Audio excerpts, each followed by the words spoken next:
Hello, everyone, and welcome to Sacked in the Morning, the football podcast that sometimes does a little mini football podcast. Yep. My name is Richard. This week I am joined by Thelan. Hello, Thelan. How are you? Yeah, good mate. Hello everyone.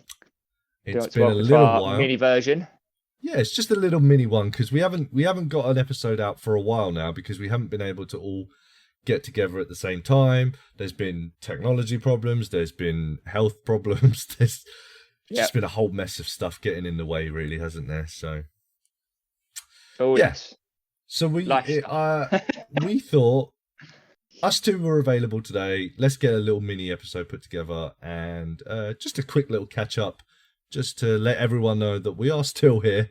We are still doing this. We haven't disappeared, but just a little quick one between us two. So Phelan, what did you want to talk about in this little mini episode? This little aperitif. So one of the things I've heard a lot about lately, well, certainly since kind of like the January transfer window and some of the things that's been going on around world football, is this thing about footballing philosophy, club identity. Mm-hmm. As football fans, do we really think that? How important do we think it is? Does it really matter? Do you get behind your club still if they're not playing the type of football that you want them to play? And how important is it, do you think, now with managers losing their jobs so freely, this point of club identity? Do you think it should factor into all recruitment that the club does? Well, especially with the way like clubs just burn through managers, you've just got to look at the situation with Spurs. Technically, we're now with Conte just being sacked, we're now on 4 managers in 4 years. We're considering that was one of his comments in his press conference as well, wasn't it? It was like, well, you keep changing the manager and changing the manager and changing the manager, but then you're still in the same position. So at some point, it can't be the manager's fault anymore, right? You got to look at other mitigating factors. What's the word I'm thinking of? Circumstance. No, like basically constant, the only consistent, consistent factor. Yeah, the only other consistent factor is the club, and what's going on there, really, rather than the manager. So, do you think this thing about club identities has come along now that managers are no longer really managers? They're all head coaches. I think that this whole club identity thing started with, probably to a lesser extent, Arsenal, but I think definitely took off with the whole Barcelona golden generation thing, because it was very much like we saw what was going wrong and we changed our whole club philosophy from the ground up. Every team plays the same way. Every team has the same style of coaching. Every player is raised the Barcelona way.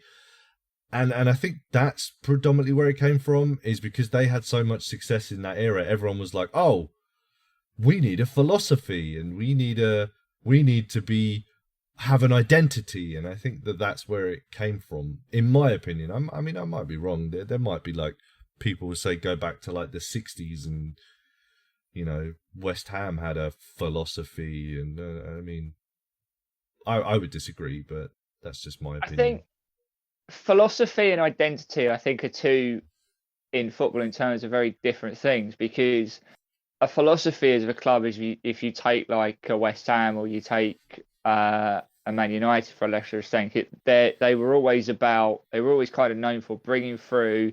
They had great academies, bringing those players through, allowing them to get their start. When you're talking, that for me is always is about that kind of philosophy. A lot like Barcelona, they put a lot of money into their academy.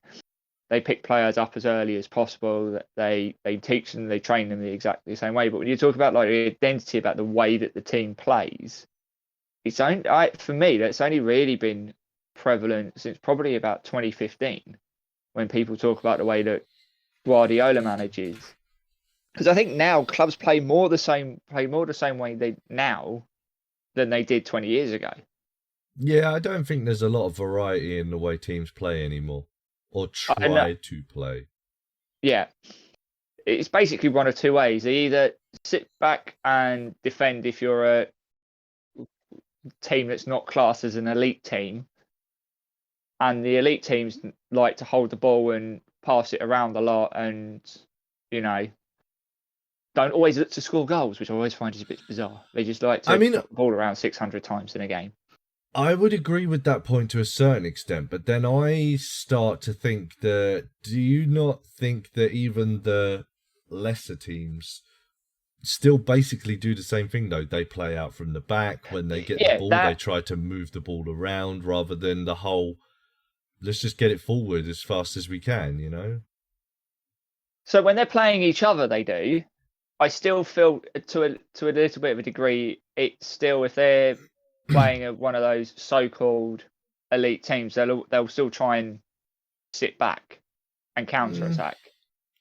I But mean, sit back and defend, I agree with, but I still think that there's still this whole philosophy of there is a right way to play.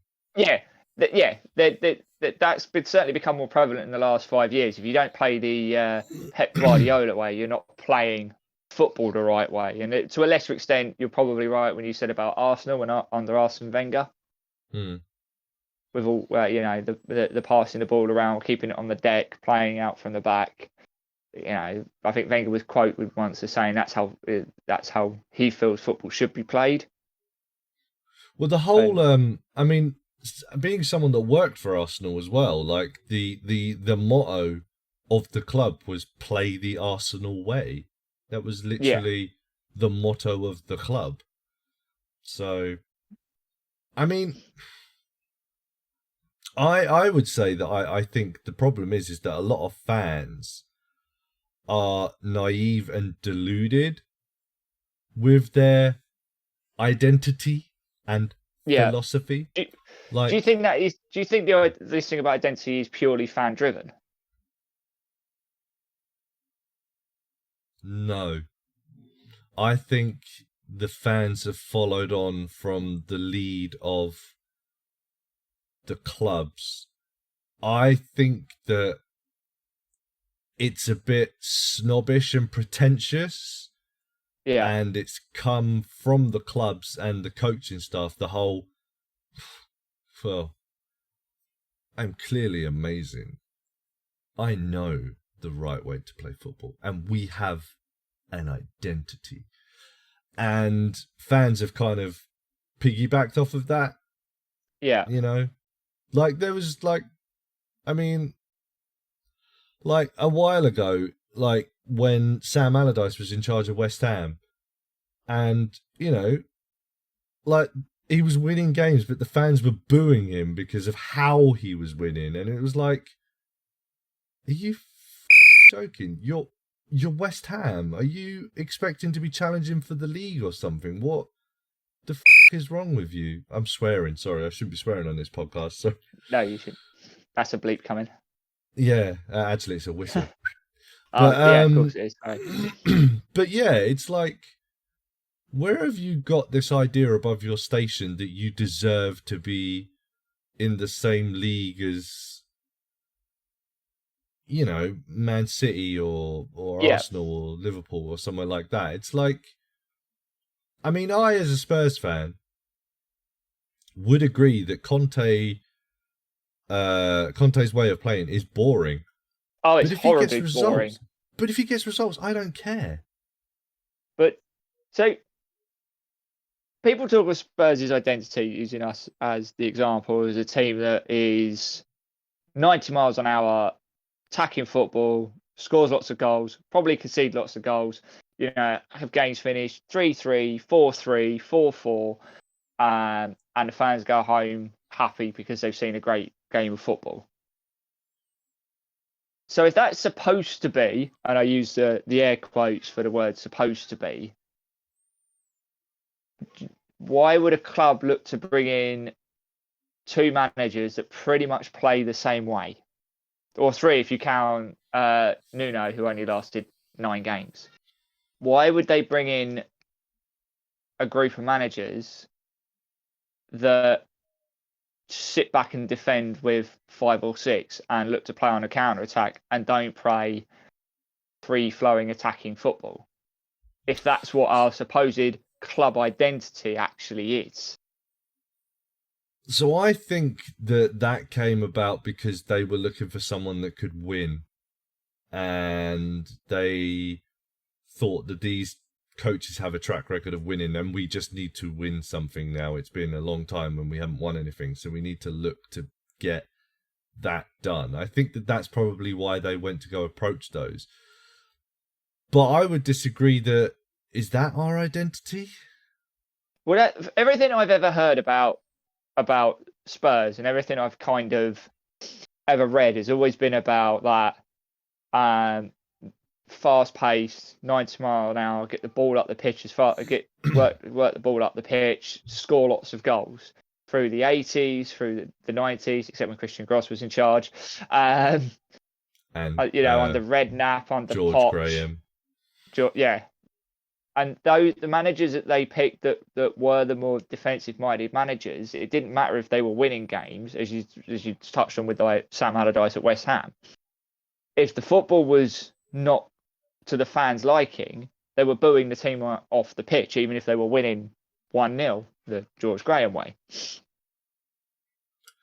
So I'm going to get back to the Tottenham thing quickly, but I'm just going to finish on the point that I was saying with the whole West Ham thing, is that I joke about this with Tom all the time, but it's a joke that's based on a legitimate gripe that so many fans think that their team is synonymous with playing attractive, sexy, entertaining football. No, it's not. There are so many clubs that is not what you are synonymous with at all. You are synonymous with lumping it up to the big man and playing down from there. That is what you are synonymous with. Like Newcastle have always been synonymous with the big number 9. Yeah, so I think Chelsea have as well. They've always had a big physical player up front who they move the ball too quickly. He holds it up, brings other players in, and that's how they attack up the pitch. They look to move it quickly. Clubs. And they brought in Graham Potter, who plays a completely different way, and has now spent they spent £500 million trying to change the philosophy of the club. And every time they've tried to do that, it doesn't work.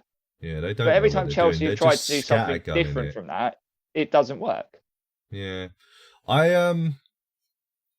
I mean, one of the first ones was when the Man U fans were complaining about how the Glazers have destroyed our club and they've ripped the heart and soul out of this club, and we're not playing the way that Man United are synonymous with. We've always been known for fast, attacking, attractive football, and it's like, hang on, I remember the 90s where some of the teams you had were boring as hell. There was some decent teams in there. The 99 team was good. That was entertaining. But was your 97 team, you had Cantona. That was it, basically, wasn't it? That kind of 2002 to 2005 before they brought Ronaldo in, when they had Ronaldo, Rooney and Tevez. Yeah. The teams before that weren't exactly a great watch. It was basically get the ball to Giggs or Beckham. One of you two get the ball in the box and someone put it in the net. That was basically your entire game plan. How is that? Play the ball to Rude and let Rude do something with it and bring others in around it. 97 to 98 as well. 95 to 98. Get the ball to Eric. Yeah. That was basically it. Give the ball to Eric. Let Eric do what Eric wants to do. That was your whole game plan. What are you talking about? Oh, we've always been synonymous. Didn't you get relegated in the 80s as well? I'm pretty sure 70s. Well, whatever. They, 70s. They were still. But they had Ron Atkinson and weren't playing. They weren't playing great football. I was watching ITV on their streaming service. Have got some of the big matches on there from their highlights programs from the old Division 1 and the late 70s, early 80s, and watching some of the highlights of those games. It just you talk about playing free flowing and attacking football. Ain't no club at that time playing free flowing and attacking football. Not really. Not on those pitches, anyway. 100%. Do you know what the philosophy of Man United is? brief Win at all period of costs. brief period of absolute dominance, long Yeah. periods of absolute mediocrity, small period of absolute dominance, big period of mediocrity. That Man United are doing exactly Man United's thing. That they are exactly playing to type right now. Dominate for a period, disappear. Dominate for a period, disappear. So, you know, in like 2030 or something, they'll be dominating for a period again. So, you know, like they're doing exactly what Man United needs to do. But this is what I'm talking about, is fans that just don't seem to have a philosophy. On the point of Spurs, I would say our philosophy is choking. Like, Well, that, yeah, fair point. I mean, like, I would There's say a reason why the word Spursy exists. Spursy, yeah. I would say that we've always been known for having very good, very talented players that use us as a stepping stone to go somewhere better. Yeah. I would say that we are known with very, very good players, like fantastically good players that play at our club and then leave to go somewhere. We've had some phenomenal players. Oh, look at the names we've had. They have been incredible players, but they've always used us to go somewhere better and win stuff. So, you know, it's like, that's what we are known for. We're known for, yeah, here's this player who's absolutely phenomenal. Enjoy them while they're here, and then they'll be gone. So whether that means that we play the fast, sexy, attractive football, I don't necessarily know, because I remember like big periods in the 2000s where we didn't. Yeah, kind of Christian George Graham, that sort of kind of. Well, era. even like after that, One Day Ramos, that, you know. That Oh team God, was it's a name. That's a name I don't want. Yeah. Jacques Santini, you know, he was like Jerry Francis. That team was rubbish. Oh, that team was freaking awful. It's a low point for sure. There's been some dull, boring teams that, you know, that we've had that have just done cool. Oh, sorry, I keep swearing. Do you know what it is? It's because we did the other podcast before. Yeah. Yeah, that we've had so let me ask you, as a football fan, what's more important? Would you rather win the league playing ugly? Yes. Or boring football? No, you don't need to ask me the other question. Yes, I would. I've said this all along. If we won every single game, a boring 1-0, 0-0, 2-1, and we won stuff, I'd be more than happy with that. No problem. I don't care. Oh no, we're not playing good football. Where'd you finish in the league this year? Oh, we won it. So who cares? But that's going back to like your point about Sam Allardyce. He was winning games, keeping them in the Premier League, which was what he was employed to do. Yeah. Same as Chris Hughton at Brighton. He was employed, once he got them up, he was employed to keep them in the Premier League. He kept them in the Premier League for 2 seasons. They sacked him because he didn't play attacking, attractive football. And this is what I'm saying. I don't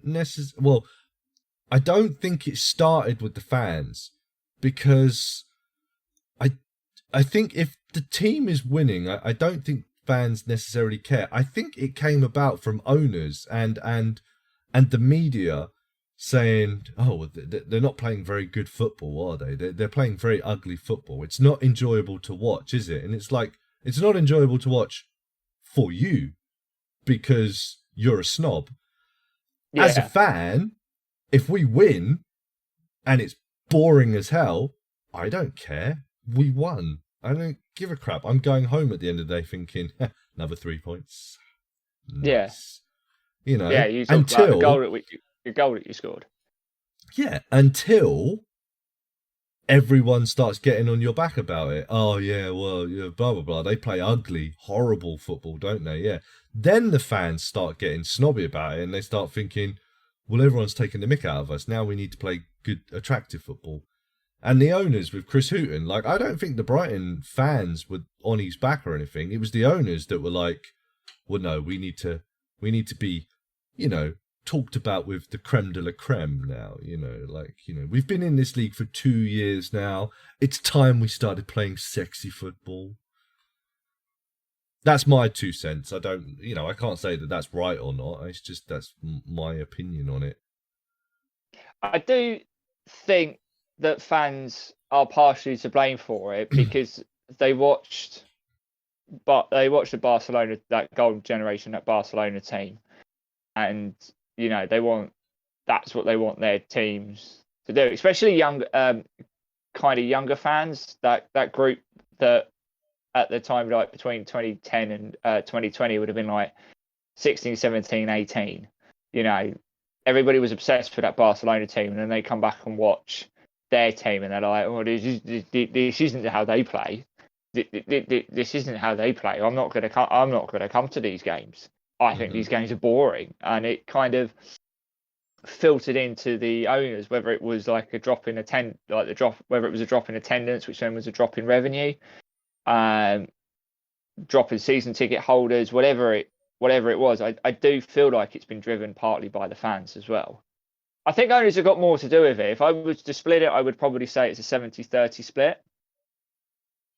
Yeah, I mean, the fans, like I said, the stupid West Ham fans who were booing Sam Allardyce's team, there's proof enough of that. But I think that's just, Everton fans and Rafa Benitez, not including the fact that he was a Liverpool manager. He wasn't playing the Everton way. That's what you. I have absolutely no idea. But that was a common complaint you'd hear. He wasn't playing the Everton way. Yeah, that's something I hear a lot. Defensive.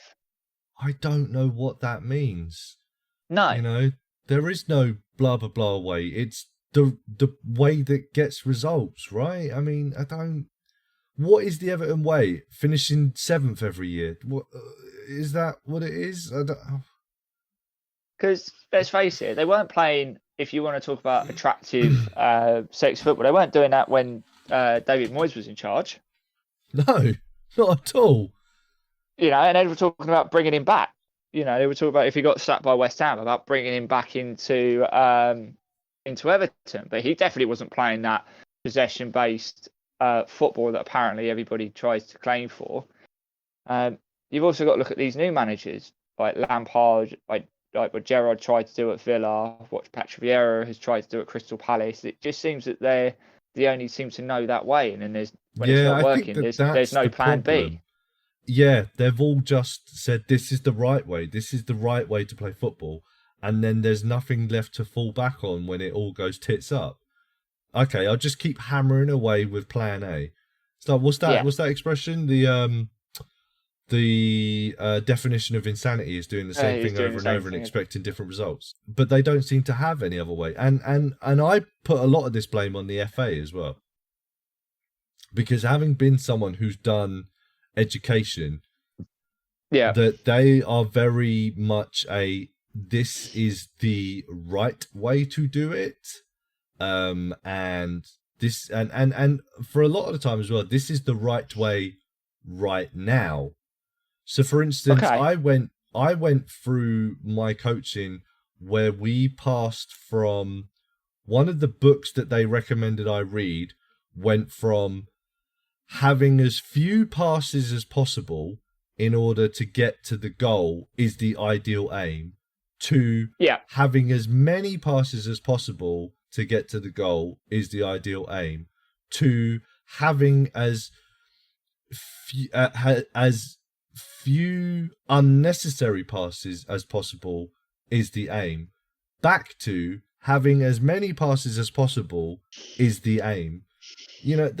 So I went through all of those. So the first book they told me was basically lump it up to the big man. Then I started being coached on the tiki-taka. Then I started getting coached on the German way of playing, the quick, fast counter-attacking. And then I got put back to the tiki-taka again. And it's like, you don't even know what you're doing. You're just choosing whichever style is in vogue at the time. It's like the FA doesn't even have a philosophy. They say they do, but they don't. Which is surprising because they've taken a coach in Gareth Southgate that's quite pragmatic. Wants to be defensively solid first, and then if you can wants to try and nick the goal and nick the game 1-0. But I mean, they've done that with. I mean, Capello wasn't exactly Hodgson. I mean, yeah. Sven, he coached in Italy for ages as well. So, who was before Sven? Was it Keegan? Hoddle? Keegan. Keegan. Oh yeah, Keegan. I mean, he wasn't exactly known for playing scintillating football, was he? He was more of an attack. He played a lot. He was more of an attacking coach than we probably had for a. He was quite an attacking coach. His Newcastle team scored lots of goals. Well, the most defensively solid team you'll ever come across. Yeah. They're winning 3-2 at Anfield in the last 10 minutes, and instead of shutting up shop, they brought another striker on and ended up losing the game 4-3. But I mean, his Fulham team weren't fantastic. Oh no, not at all. His City team weren't great either. I don't think. City team weren't great either. No. And then he got the job while he was still Fulham manager, didn't he? I think so. Yeah. He did both for a while, didn't he? No. And then the FA said, I swear he did 2 jobs for a while. He was. No, I don't think so. I mean, I could be wrong, but I don't remember him doing 2 jobs because it's very rare that you see they allow anybody to do it. No, that's why it was weird, because he was doing this job and he was doing the England job as well. And that's why it was like, everyone was like, well, he needs to choose one. He needs to pick one. He needs to pick one. He needs to pick one. And then eventually the FA went, everyone says you need to pick one. So could you pick one, please? Because they're telling us what we should do. No, I don't necessarily think that's overly true. I mean, you don't need to go see every single game to see how somebody's playing, really. Well, we know Gareth Southgate doesn't. Ooh. I was just going to say, on your point about owners, mm-hmm. I will consider, that's exactly what Chelsea's owners have gone and done. We want this type of football. Sacked Tuchel 4 days after the transfer window, and then brought in Graham Potter and spent a load of money to try and change their team. So I will certainly concede that they definitely make your argument. Definitely make a point for your argument. I think it's because football clubs after the Premier League era became more of a fashion statement than a passion project. Yeah. Like a lot of football club owners used to love the club, or they grew up in the area or something like that, and they just wanted the club to succeed. That's what they wanted. They wanted the best for what was for the club because they loved the club so much. They were usually supporters of the club that they owned or something like that. But then it took a turn and it became more of a fashion statement. It's like, well, I have 4 sports teams. How many sports teams do you own? And I own a Premier League team. Do you own a Premier League team? And it became a little bit more like that, I think. And now it's turned into a situation where owners who love the club are seen as toxic and they need to GTFO so that we can get a rich Saudi or Arab, Qatari, some Middle Eastern rich guy to come in and own our club. And then if that ends up going down the tubes, they're like, well, where were the people trying to stop these people from buying our club, eh? Where were the local people trying? Football fans are stupid. People are stupid in general. Yeah. It's like all the people that really want this rich person to come in, that they're just like, it's like Newcastle with the Saudis. They're just like, just let them own it. Just let them buy the club, damn it. And it's like, we don't care about the human rights problems. Let them buy the club, damn it. If that had all gone tits up, they'd be like, why did they let them buy the club, damn it? Yeah. Yeah. Like what happened with Bolton. They were just like, we're desperate for someone to come in with money. Please buy our club. What? He had no money and he's run the club into the ground. Portsmouth. Why did they let him do this? Yeah. Portsmouth is a big one that springs to mind. Oh, Bury, yeah. Which one went out of business last year? Bury was a couple of years ago, wasn't it? I don't. Yeah, it might be that I'm thinking of. Yeah, they sold the club for like £1, didn't they? And then realised that they actually sold it to someone who had absolutely no money. It's like I don't have a problem with the owners at Tottenham. I'm not one of these people that's like, why aren't they spending money? I'm like, just spend money on the right people. It's like, I don't mind if you don't spend a lot of money, but don't spend a lot of money on Waste. Yeah. Do you think that the advent of these director of footballs, head of recruitments, and managers now becoming head coaches has made that problem worse? Yeah, I do. Yeah, I think that's a very big problem, because a lot of directors of football treat it like a video game, and they don't buy the players that the coach wants. They buy the players that they want. And it's like, again, going back to a fashion thing. Yeah, well, it's like the whole thing that with Pochettino, wasn't it? Is like he wanted Dybala, so we got Lamela, and it's like, well, I got you an Argentinian. No, we got Lo Celso at that point. Lo Celso, sorry, yeah. Argentinians, they're all the same. And he wanted Fernandes, and he got Ndombele. Yeah, so it's like, well, I got you a player like that, but and it's like, I mean, look at Chelsea. I mean, how many of those players do you think Potter actually identified?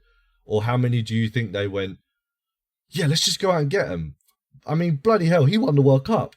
Arsenal are really after this player. Let's go grab him. He must be good. It's like, how many? Yeah. Well, they've signed 35 players this season, haven't they? Yeah. And how many of them do you think Potter went, I'd really like you to try and get this guy? No. They just went out and they bought the players. I think I know was João Felix, because he needed a striker. But yeah, they've just gone and just got players. Yeah, I think that I definitely do think that that's a massive disconnect on that front. I mean, Alex Ferguson was wholly in charge of the team, and he got the player that he wanted. I mean, how long did he want Ruud van Nistelrooy for before he finally got him? Same as Van der Sar, I think it was. He wanted Van der Sar for a long time. Dwight York. Okay, there were some that were out of there. Mark Bosnich, he really wanted. One Veron, he wanted. Yeah, Veron is the famous one, isn't it? It's probably the biggest big money bust that United had in his time.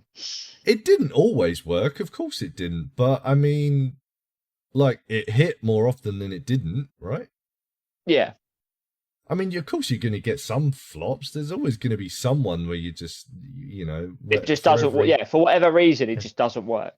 That's just natural within any form of business, isn't it? Really? Yeah.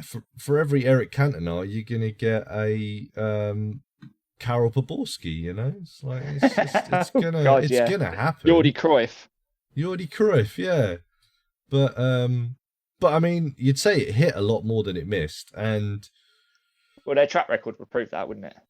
Yeah. I mean, the other thing I would say is, going back, it's easy to do this because we're Spurs fans, so it's easy to equate it to this. But we really turned a corner with Harry Redknapp. Yeah. That was when we actually turned the corner, and he was the last person that came in and said, I don't want no director of football crap. I'm going to come in as the manager. I want control over this team. If that's something you don't want to give me, then I don't need this job. Yeah, and 100%. Daniel Levy the director went, of football was there was a director of football there, wasn't there, before he came in? Yeah, because and then there was one straight after. Yeah, but he didn't have one. He didn't have a director of football. No, and I would say that that's when we really turned a corner. That was the beginning of the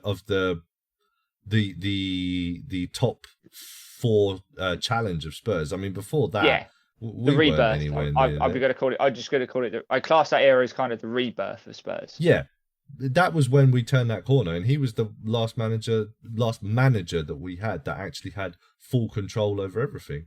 It's not all about the people that you. Well, I mean, it is, but let me finish. It's not all about the people that you buy. It's about buying the right people. And if that means don't buy anyone, then it still worked at the time. Yeah, you don't have to buy players for the sake of it. Yeah, and I feel that's what we do a lot of the time. In a transfer window, you buy players. Yeah, I don't care that we don't spend a lot of money. I get annoyed that we just waste money, it seems. Yeah, Like, there like are so many players that we've bought that we're like, why? Just we spent don't 150 buy million this anyone. season, and I look at the players that we've bought, and I don't think any of them's really been a hit, particularly. Not really, no. This season, definitely not. I'd say the best player we've signed recently is Kulusevski, isn't it? But Yeah, but he's still only on loan. He doesn't join. yeah, He doesn't join for end of this season he can join. season. Yeah. But we didn't buy anybody in this summer transfer window that's been a hit. But what do you think about the whole identity philosophy thing? What do you make of it all? As I said, I think it's 70% owner driven because they want their team to play like Barcelona did, and I think 30% of it is fans being a little bit, for a lack of a better term, delusional. You know, as you talk about like the West Ham thing, we talk about Spurs is like, well, as I said right at the top, supposedly being this all-out attacking gung ho, score lots of goals kind of thing. And as we've already discussed, we can think of many times where that's kind of not been the case. They talk about Chelsea being used to play like free-flowing football, and I'm like, think about they've in the time that Abramovich bought them, they've never done that. Particularly, they've always played the same kind of way. You look at United. They had some horrible teams that would grind out, a 1-0 win, and it'd be really, really boring. Just got to look at that couple of the FA Cup finals that they were in. Those games were awful, awful games. And I just think collectively we need to be a bit more realistic. And I agree that I just don't like the director of football setup. I think there's too much of a disconnect between the person that picks a team and the person that is responsible for bringing the players in. It feels like someone who just wanted to make some money went into a club one day, convinced them that they needed this position, and then invented a position for themselves, basically. Yeah. I don't like the director of football. I don't think they do anything. I think, as you just said, it's a position that someone created somewhere, probably came from Italy, I think, and it just caught on around the world, and I just don't feel like they do anything. They're not with the team training, seeing the players every day. They're not watching the games, seeing where the needs are, where our weakest positions is, getting the feedback from the coaching team and things like that. It's like they just put their finger in the air and go, that one, you're coming to us. But there's nowhere for them to put them. You just got to look at the Chelsea situation from the transfer window. They've bought loads of players and there's nowhere to put them. They couldn't even register some of them, right? Because there was exactly.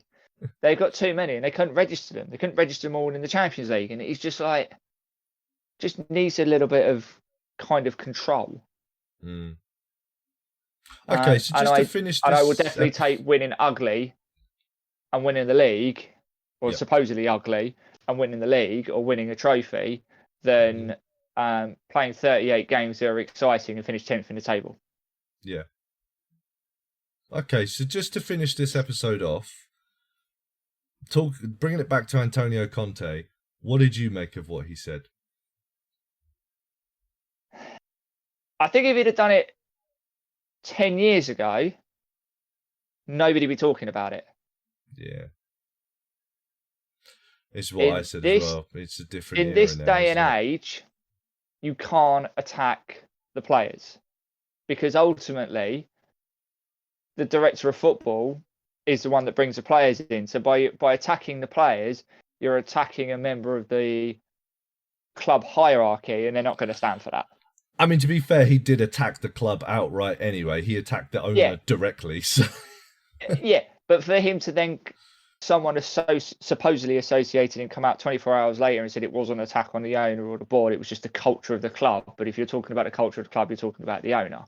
But if he'd have done it 10 years ago, nobody would have batted an eyelid. He would probably be praised for calling the club out on its failing. Having said that, perceived failing. Sorry. Having said that, though, watching some of the pundits who commentated on that afterwards, who are 90s footballers, 90s, 2000s footballers, some of them were like, oh, you can't do that. You can't come out in public and say those kind of things. You got to have these kind of conversations behind closed doors. You can't, the players need to be protected by you and stuff like that. So even players from the 90s were a little bit But I think soft. that's the culture of where we are now as a society. I don't think that's, as I said, if they'd have done that 10 years ago, those same pundits would have been like, that's a wake up call for the players. A manager is now challenging you. Are you going to answer that challenge? Not, oh my God, he criticised me in public. Oh no. Go complain to their agent to go get a move. My thinking is that I don't get why you have such a sense of entitlement that you can't be attacked in public. Your industry is a very public industry. Yeah, 100%. So, I mean, if we were working in an office and I had a go at you in front of the office, that's a perfectly natural. If you messed up badly over and over and over and over again, and I eventually called you out in front of the office, no one would have any problem with that. If I called a press conference, first of all, no one would come because or put it on social media, for example. Yeah, because we're not in a public industry, so 9 times out of 10 nobody's going to care. But second of all, that's not anyone else's concern. But you are in a very public industry, so also, why don't I have the right to criticize you in public if you are making me look bad? And also, you're asking people questions at a time when I don't know if this is the right word or what, but they are vulnerable because they've had the passion of the game, and they might be like Conte was after watching Spurs throw away 3-1. He's frustrated, so you're asking him for his opinion less than 5 minutes after the game's finished. Yeah. So you're almost setting them up to fail in that regard. Mm-hmm. And when you're talking to someone like Conte, who is an extremely passionate individual, you see that by the way he is on the touchline. It's gonna be a point where he's gonna say something like that because he's frustrated and he's wound up. Yeah. And you're catching him at a moment when he is, as I say, for lack of a better word, when they're vulnerable. If you were to interview them the next day, you'd get a different. You'd probably have prevailed. Yeah. Yeah, I don't think he'd have gone into the rant that he did because he didn't like what he saw from his team, and he's frustrated, so he's vented his frustration. If you do that interview 24 hours later, even 2 hours later, you're going to get a different perspective. I also don't think he said anything completely out of the that was uncalled for either. It's like, well, I don't think he said anything that wasn't true. Yeah, look at the history of this club over the past 20 years. This is what they do. There is a verb, based on this team for this exact thing. Oh, you pulled a Spurs. Oh, you're being Spursy. There's an adjective for exactly what you just saw on the pitch today. There is a reason for that. Yeah. I haven't been here this whole 20 years. Yeah. He was, for lack of a better phrase, it's not 20, truth. He was spitting truth, wasn't he? Yeah, for lack of a better phrase. That's all he was doing. Yeah, he didn't say anything that I don't think wasn't true. No, I agree with him, and I also thought as soon as he'd said it, he was gone. Yeah, me too. But for the same reason that you did, because you can't say stuff like that these days because the players are spineless. Apparently, they can't have any kind of public criticism. No, and a part of me also thinks he was looking to get himself sacked. Yeah, I think he was probably happy to take the money, wasn't he? And he got a big fat paycheck, get paid out for the rest of the contract and not have to deal with the anymore. Yeah, so I think I can go back to Italy, and I've had health problems this year, so I can chill out for a bit with my big fat paycheck, can't I? So yeah. Exactly. Rather than flying backwards and forwards as he's been doing for the last few weeks, he could just say that about the club. You're going to get sacked, get the payout, and as you say, go sit at home and decide what you want to do after that. I think he saw, I can't do anything with this team. That we are never gonna get anywhere with this team. So yeah, I'm not feeling that great. Weather sucks here. Yeah, let's just go back to Italy for a while. Yeah. Got better food, better women, better weather. I'm going to vent my frustrations with the team. I know I'm going to get sacked at the end of it. I think that way as well is that you kind of deflect a little bit from the poor performances and you put it back off of you and back onto the team, don't you? Like, you know. Yeah. A little bit about saving his own reputation. Potentially the next Italy manager, I think. Yeah, if I don't know what their Italy second result was over the last few days, obviously after losing to England at the weekend, but I think Mancini's on the chopping block. Yeah, I think that Mancini's probably not there too much longer for this world. No, I don't think he's. You don't miss a World Cup and then lose your first qualifying game. Euros qualifier, yeah. Yeah, in a tournament that you won and then lose your first qualifier, I don't think he's going to be around much longer. Yeah, probably. He'll get to the end of the season, maybe after the June internationals, depending on how those results go, and then he's gone. And then, as you say, Conte then comes in, slightly lighter workload for him compared to being the day-to-day club manager, gets to work with the players how he wants to. He gets to pick the team, pick the 23-man squad, and he'll take Italy to the next Euros. Yeah, I think that's probably what's going to happen. Can certainly see it happening. Well, Thelan, did we get everything out of the conversation that you hoped for? I think so. Yeah, it's good to get that kind of conversation with someone that understands and knows what that's like. Is an angry, bitter, cynical person? You mean? Yeah. Yeah. 100%. Yeah. No. Trust me, I'm fully with you behind most of these points. To be honest with you, so I don't think teams that have success can actually really understand this either. You know, so yeah, that is also true. I mean, there are whole generations of Man City fans who didn't know what it was like to play Wycombe Wanderers in Division 2. Mate. You know, don't know what it's like to play at Main Road and things like that. Yeah. But anyway, this is a nice conversation. Like I said, a little bit different to this week. Just a nice little sandwich filler to keep you going, just to remind you that we're still here. So our mini cast. Yeah. Well, thank you for joining me, Thelan. Thank you for having me, Rich. Pleasure as always.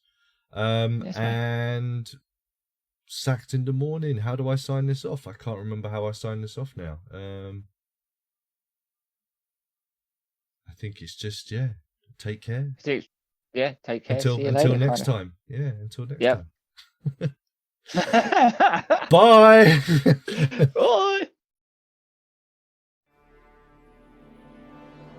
Este video ha sido una producción de Rich T Entertainment.